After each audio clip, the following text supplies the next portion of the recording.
Sup you phonies, and how's it going, and welcome to another video. I've made 4 horror films in 4 weeks. Yes, I challenged myself to make a horror film a week for 1 entire month, and it was hard. The reason why I did that was I met my friend Alex. He has this YouTube channel, ACM Official, and he makes horror films on a weekly basis.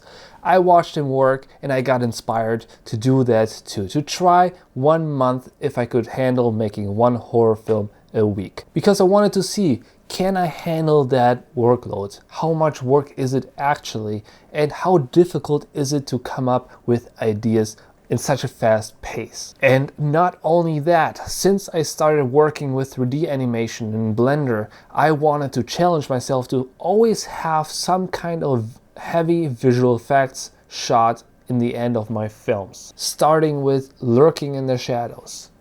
Lurking in the Shadows is about a girl who is alone at home and she hears some noises in the house. In the end, it turns out to be a huge monster. This monster had to be 3D animated. And I also had a practical shot where the shadow is just somewhere in the background, you only see the silhouette. The beautiful thing about horror films is that to 80% of the story, nothing really is happening. That's the cool thing. So I could basically be very free with the action, with the script.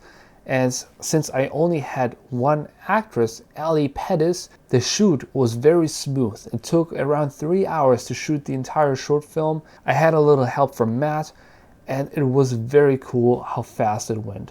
I hazed up the entire house, I shot all the angles, everything I needed. In the end, I shot my VFX shot. Of course, it had to be planned well. Then I edited the short film. It didn't take longer than a day or 2, which is great because if you shoot only with 1 person, you're the only director and cinematographer. You basically edit in your head already while you shoot it, so you don't take that much time to edit this short film, especially if it's very short, like between 2 and 3 minutes. So it took me around 2-3 days to edit this short film. But then the visual effects, as usual, it took way longer than I thought it would, because first of all, I don't know what I'm doing, so everything I do in Blender is basically for the first time, and I need to figure out, watch tutorials just like anybody else. And once I think I made a very solid shot, you hit on render, and then you have to wait for a day or 2 to actually see the animation in full speed. And if something is wrong there, which is very likely, then you have to make your changes, render it again.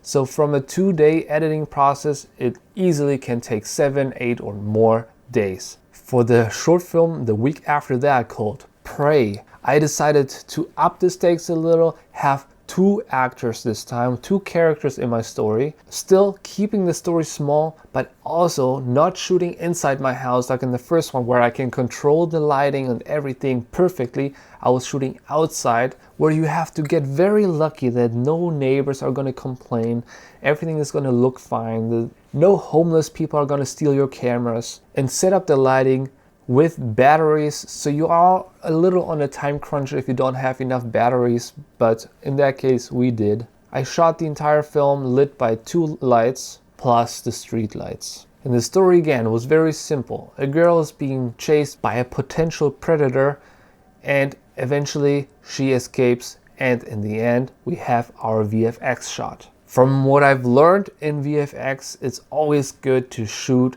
a reference image. So in my VFX shot, all I used was the clean plate and all the rest was CG or green screen. So for the clean plate, I also shot a reference image, what it would look like if a person would run through this shot. So I can really see, how do the shadows react?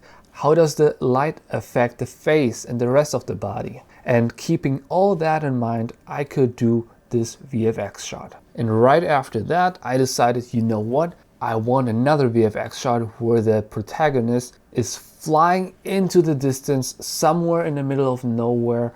And the hardest part about that was really to get the right stock footage, because I didn't have any drone shot of what I really wanted. So I had to find something, because the full moon was very important to me. But to be fair, in the end, I should have just composited a full moon into whatever drone shot I wanted.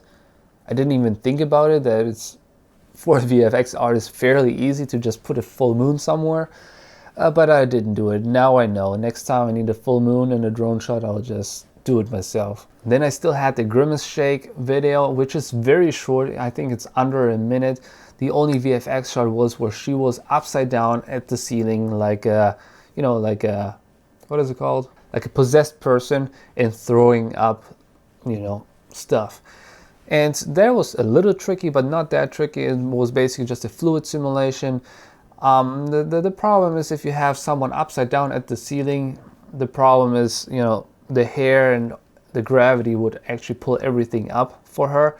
And I just shot it on the ground and flipped it. So you can tell that it's not perfect. So there should be better solutions. I would still need to find one for that. And the last short film I shot of the month of October was The Intrusion, a film about cockroaches striking back. We've killed so many insects in our life, and I figured, what if they could get revenge? Wouldn't that be creepy? So this short film is about a regular person who kills a few insects, and they come back for her. And in this particular short film, I didn't have 1 or 2 VFX shots. I had 4, 5 VFX shots, which were pretty intense. That's why this short film took me longer than like 10, 11 days.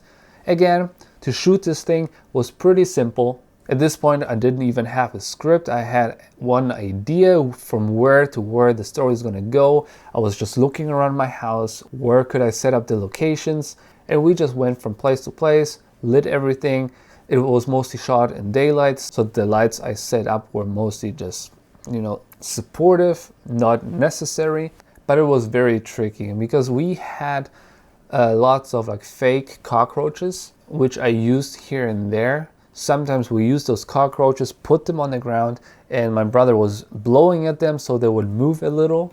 Then in other shots, I just shot the shot and then I put the cockroaches in there, you know, digitally. That was a mistake. I should have just used the fake roaches and animate those a little. It would have been way faster and probably would have looked better. And then we had this one giant VFX shot where Allie is going down the hallway and thousands of cockroaches follow her. And that one was very, very difficult. So I filmed the shot and I had to track the camera, model the ground, set up the lights the way they were on the real location because the reflections, everything has to match, and then make the cockroaches move. And I did it. I haven't made a tutorial on that yet, but I definitely have to because it's very cool the way you can animate insects or birds or any kind of like crowd animals. I used Boyd particles. That means I can give one model, make it a particle, and give that a goal. In that case, the goal was chase her, you know?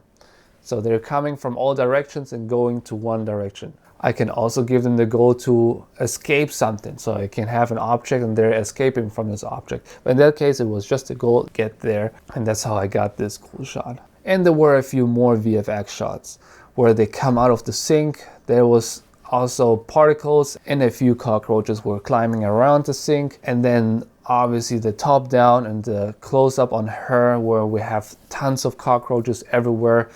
And that was just so difficult to make that look believable. It's still not 100% there. But again, all those short films, 4 short films, were shot in 1 month. And I'm very proud of me to do that. I'm very proud of us, you know, as a team, as a little team that we could accomplish that. But it was hard.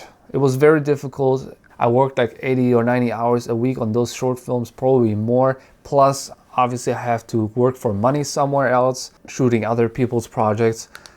So yes, it was very challenging, but I loved it. I wish I could do something like that full time, and that's what I'm making this channel for. So if you found this interesting, make sure to like and subscribe this channel. Obviously also my infant cinema channel. This is where I upload my short films. So please check it out and see you in the next video. Toodaloo.